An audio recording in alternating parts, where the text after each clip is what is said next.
మన ప్రభువైన రక్షకుడైన యేసుక్రీస్తు పరిశుద్ధ నామములో మీ అందరికీ శుభములు తెలియచేయుచున్నాను. మీరందరూ క్షేమంగా ఉన్నారని ఆశిస్తూ ఉన్నాను. ఈరోజు బలపరిచే వాక్యము ఆదికాండము 39వ అధ్యాయం 23వ వచనము.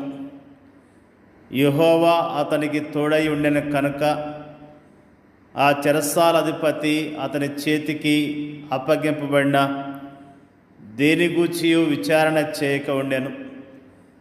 అతడు చేయనది యావత్తు యెహోవా సఫలమగునట్లు చేసెను.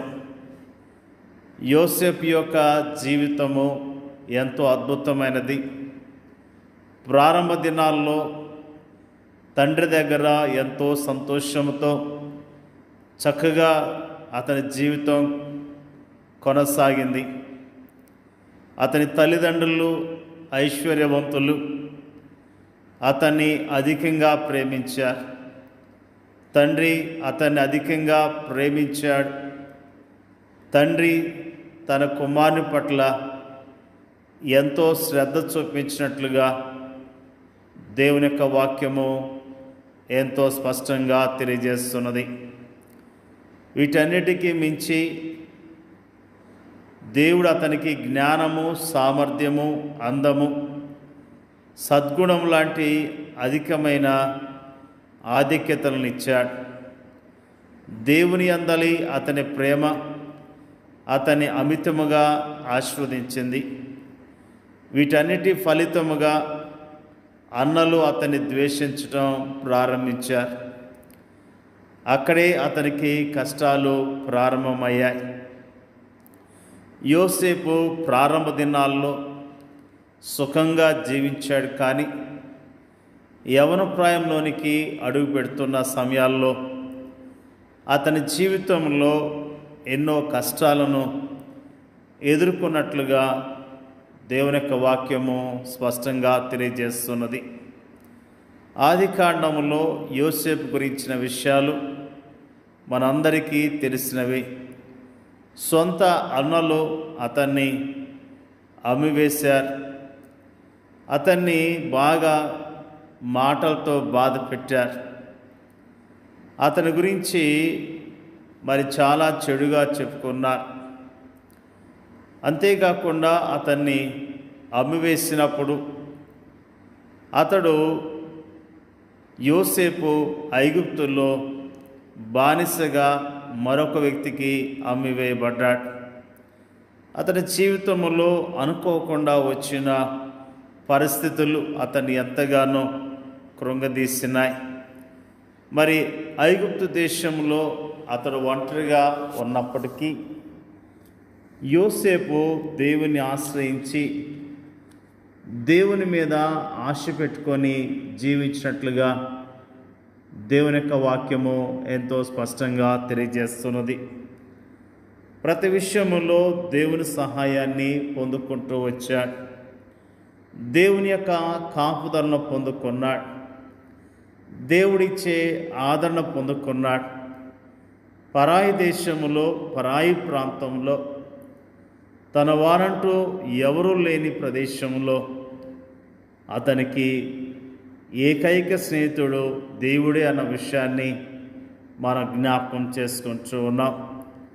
నిజంగా యోసేపు ఆ యొక్క ఐగుప్తులో పని చేస్తూ ఉన్నప్పుడు అతని జీవితంలో ఎంతగానో వృద్ధి చెందినట్లుగా, క్రమక్రమముగా అతడు దీవించబడ్డట్లుగా దేవుని యొక్క వాక్యము తెలియజేస్తున్నది.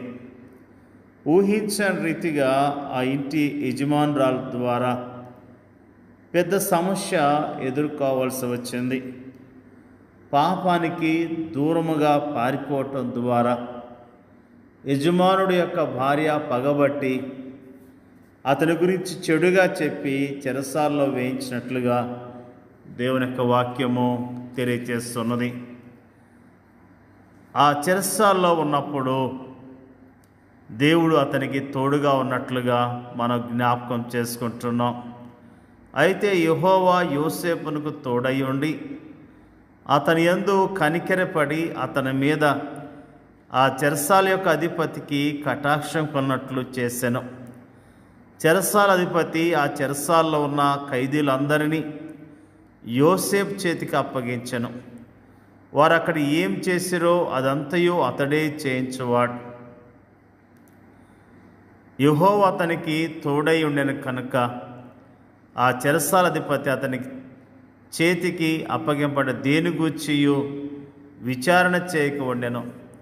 అతడు చేయనిది యావత్తు యెహోవా సఫలమవునట్లు చేసెను. నిజంగా దేవుడు ఎంత గొప్ప దేవుడు, ఎంత మంచి దేవుడు. వాస్తవానికి ఇన్ని కష్టాలు, ఇంతటి శ్రమానుభవాలు అనుభవించేందుకు యోసేపు ఏ పాపం చేయలేదు, ఏ చిన్న తప్పు కూడా చేయలేదు.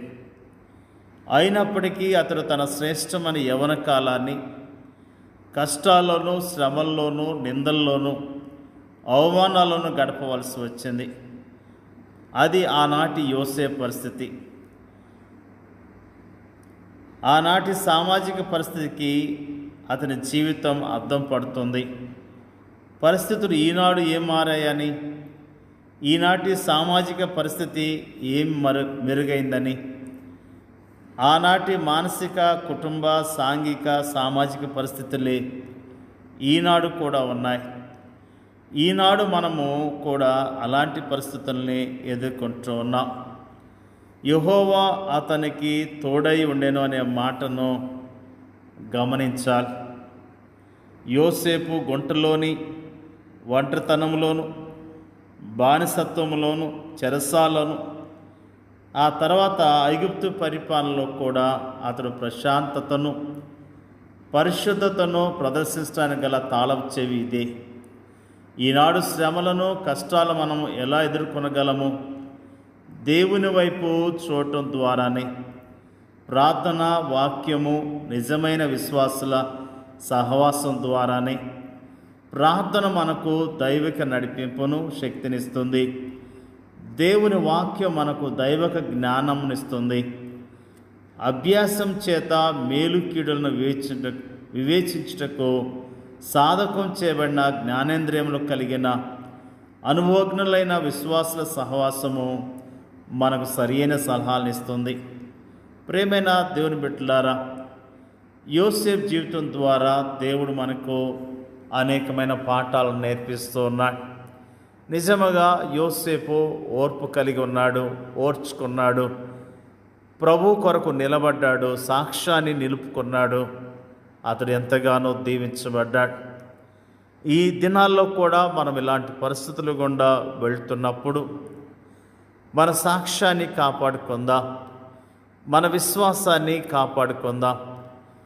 దేవుడు మనకిచ్చిన పని విషయంలో నమ్మకత్వాన్ని కలిగి ఉందాం.